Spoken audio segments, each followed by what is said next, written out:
Hi అండి, welcome to my channel. నేను మీ దుర్గా. ఈరోజు మా ఇంట్లో అయితే జల్ల కూర అయితే వండుతున్నానండి. అక్క జల్ల అంటే ఏంటో అంటున్నారా? చేపల్లోనే ఒక పేరండి జల్ల. అయితే ఇది మా ఇంట్లో అందరు ఫేవరెట్స్ అండి. కానీ దీంట్లో కొవ్వు శాతం బాగుంటుందండి. తర్వాత చికెన్ మటన్ అయితే తినకూడదు అంటారు, కానీ కొవ్వు చేపలది ఏం కాదండి, చక్కగా అరిగిపోయిద్ది, ఏం కాదు. అయితే ఈ చేప అయితే కొవ్వుతోనే ఉంటుందండి ఎక్కువ శాతం. అయితే ఈ చేప అయితే మా ఇంట్లో అందరూ ఇష్టంగా కూడా తింటారు. అయితే ముళ్ళులు ఉంటాయని చెప్పేసి ఎప్పుడు మా పిల్లలు తినరు. ఏ కూర చేపలు అన్నసరికి ఎవరు తినరండి. కానీ జల్ల అనేసరికి ఇంట్లో మా పిల్లలు వేయిస్తున్నా తింటారు, ఇగురు పెట్టినా కూడా తింటారండి. అయితే ఈ జల్ల అయితే మేమైతే ఎప్పుడు వండుకుంటూనే ఉంటాము ఈ జల్ల కూరని. అయితే పిల్లలు కూడా ఇష్టం లేని వాళ్ళు ఎవరైనా తినాలనుకున్నా కానీ ఈ కూర పెట్టండి, పిల్లలు అయితే చాలా చాలా ఇష్టంగా కూడా తింటారు. దీని ప్రాసెస్ ఏంటంటే, ముందుగా నేనైతే చెక్క, వెల్లుల్లిపాయలు, లవంగాలు ఇవన్నీ కూడా మిక్సీ పట్టేస్తానని చెప్పాను కదండి. అలాగే ఆ మిక్సీలో పట్టింది ఈ పేస్ట్ అయితే ఈ చేపల్లో కలిపేసాను. అలాగే ఉల్లిపాయల పేస్టు, తర్వాత టమాటా ప్యూరీ ఇవన్నీ కూడా వేసేసాను. పచ్చిమిరపకాయలు మాత్రం విడిగా ముక్కలు కట్ చేసి వేసానండి.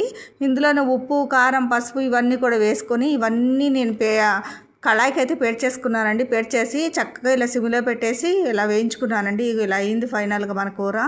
అయితే కొత్తిమీర వేసుకొని మనం ఫైనల్గా దించేసుకోవాలి. ఇంకా దీనికి టమాటా కానీ వాటర్ కానీ ఏం పోయాల్సిన అవసరం లేదండి. దీనికి వచ్చిన నీళ్లతోనే చక్కగా ఉడికిపోయింది కూర అంతా కూడా. ఇలా చేసుకోండి, టేస్ట్ అయితే చాలా చాలా బాగుంటుంది. ఇంకోటి ఏంటంటే, మా ఇంట్లో బీరకాయ కూడా వండానండి. ఆ బీరకాయ కూర మామూలుగా నైట్కి అయితే పనికి వస్తుందని చెప్పేసి పక్కన పెట్టేశాను. ఇగోండి మా ఫ్రెండ్ అయితే అటుకులప్మా తీసుకొచ్చిందండి. అయితే ఈ ఆఫీస్కి అయితే వచ్చేసాను ఫైనల్గా. మా ఫ్రెండ్ కూడా ఆఫీస్కి వచ్చేసింది. మా ఫ్రెండ్ పేరు కళ్యాణి. అయితే బయట నుంచి కూడా నేనైతే చికెన్ ఫ్రైడ్ రైస్ అయితే తీసుకొచ్చింది మళ్ళీ తను. అయితే ఇప్పుడు మా వంటలు అయితే ఎలా ఉంది ఏంటన్నది మీకు టేస్ట్ అయితే నేను చూపిస్తాను. ఇగోండి మాది కొంచెం రైస్ వేసుకున్నాను. తర్వాత వచ్చి నేను చేపల కూర వండాను కదండి, జల్ల కూర, అది కూడా వేసుకున్నాను. తర్వాత మా ఫ్రెండ్ అయితే అటుకుల ఉప్మా తీసుకొచ్చింది కదండి, అది కూడా తింటున్నాను. టేస్ట్ అన్నది ఎలా ఉందన్నది మీకు చెప్తాను.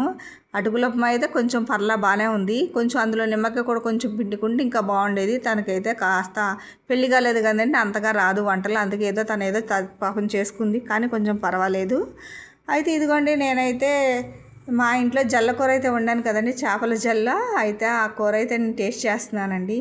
మామూలుగా లేదండి, అసలు చెప్పలేము, మాటలు లేవు, అంత టేస్టీగా చాలా బాగుంది. మొక్క కూడా అండి స్పైసీగా, తర్వాత చక్కగా మెత్తగా ఎంత బాగుందో అసలు. తర్వాత వచ్చి ఇదిగోండి మా ఆఫీస్ దగ్గర ఇది చికెన్ ఫ్రైడ్ రైస్.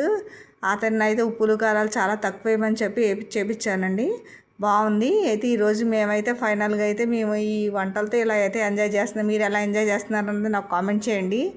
అయితే ఇదిగోండి ఇప్పుడు మా ఫ్రెండ్ కూడా వచ్చింది కదా, మా ఫ్రెండ్ పేరు కళ్యాణి. తను వీడియోలో అయితే నేను కనిపించినాక తర్వాత కనిపిస్తాను అంటుంది. సర్లే అని చెప్పేసి ఇంటికైతే వచ్చేసాను. మా పిల్లలైతే పనసకాయ తీసుకొచ్చారండి. ఆ పనసకాయని అయితే మనకైతే ఏమొచ్చుద్దండి, వాళ్ళైతే చక్కగా చేస్తారు, మనకైతే ఏమొస్తుంది. ఇంకా పిల్లలు ఇంట్లో ఉన్నారు కదా అని చెప్పేసి డజను 100 రూపాయలు చెప్తున్నారంటండి. అందుకే ఫైనల్గా అయితే కాయ అయితే పట్టుకొచ్చేస్తారు మా పిల్లలైతే. ఈ కాయనైతే ఇగోండి ఇలా కట్ చేస్తున్నారు, దాంతో కుస్తీ పడుతున్నారు పాపం.